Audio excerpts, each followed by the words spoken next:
जय श्री राधे। संसारमा सबै कुराहरू परिवर्तन छ।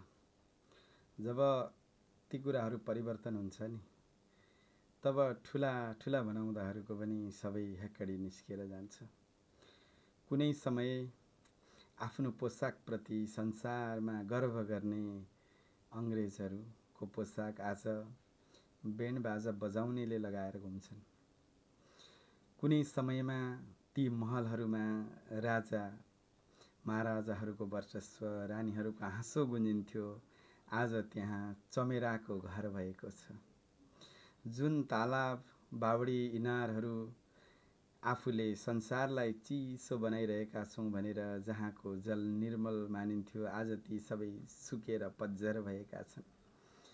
जुन ठुला ठुला महलहरू जहाँ अनेकौं मान्छेको भिडभाड हुन्थ्यो, त्यहाँ आज कोही आउँछ कि भनेर प्रतीक्षा गरिरहेका छन्।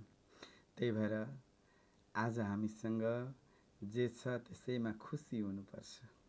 भोलिको लागि धेरै चिन्ता लिनु हुँदैन, किनकि यो संसार परिवर्तनशील छ र एक दिन अवश्य पनि परिवर्तन भएर जानेछ, किनकि परिवर्तन नै प्रकृतिको नियम हो। जय श्री